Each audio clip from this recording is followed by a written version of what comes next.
name is Katrine McGregor, and I am the founder of ReelGuru.com. And today we're going to talk about terminology, the vocabulary of show business. Every business has its own terminology. If you were a doctor and you didn't know what a stethoscope was, you'd probably have a problem. If you were a real estate agent and didn't know what mortgage rates were, there would be a problem. If you worked in a kitchen and you didn't know the names of the different pans or the different knives, that would be a problem. And yet many actors feel that they just need to train and learn more about their craft, which obviously you always have to do that, but you also have to learn the terminology.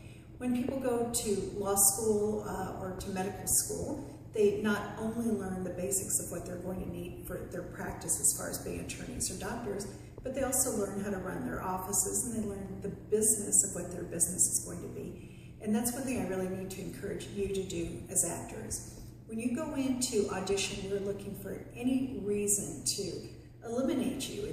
You basically go in with the part and you lose it during the time that you're there. I know that sounds terrible, but one of the things is not knowing your craft 100%. So learning the vocabulary is crucial. There are many ways that you can do this. You can look at my book. You can look at ReelGuru.com. We will have a lot of different things dealing with the business of the business. And you can just start to listen and to learn and to get the terminology so that you can use it organically.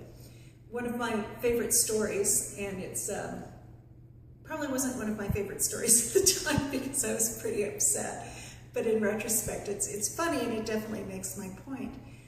Years ago, before we had cell phones, I was working on a movie that was being shot in the Salt Flats outside, about an hour outside of Salt Lake City, an hour and a half outside of Salt Lake City.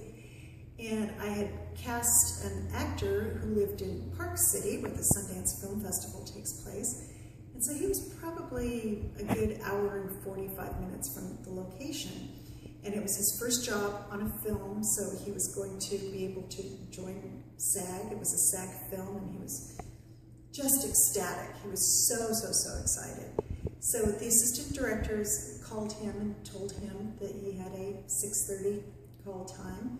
And he said, "Oh, great, I can't wait, I'm looking forward to it." And I happened to be on the set that day because casting directors usually aren't out there, but I was out there for some reason.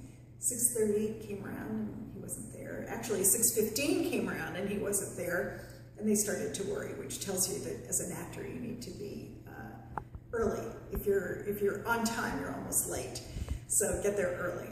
So 6:15 he's not there, 6:30 he's not there, 6:45 he's not there, and he's in the first shot. So one of the assistant directors finally came to me and said, "Look, would you run to the nearest payphone," which was about half an hour away. You're the only person that can leave the set. Can you go call him and see what the deal is? And I thought, oh, this is so ridiculous because obviously he's on his way and we're going to cross paths. So I went to the payphone and I called him and he answered. And I was totally befuddled and I said, did you not get a call from the assistant director saying that you had a 6:30 call time? And he said, yes, and he seemed almost annoyed. And I said, and he said, and I've been sitting by my phone since 6:30 and no one has called. So that was his interpretation of a call time. What a call time actually is that's the time you're supposed to show up on the set. So every aspect of becoming a professional actor is important. And even though the terminology may seem a little bit boring, you need to, right off the top of your head, know what a call time is, know what a Taft-Hartley is, know what an AD is, know all of the ins and outs of the business. So I highly recommend that you look into this. We will probably be doing a webinar on this subject, so watch for it. And remember to send in any questions for us that you may have. And remember also that I'm always there for you.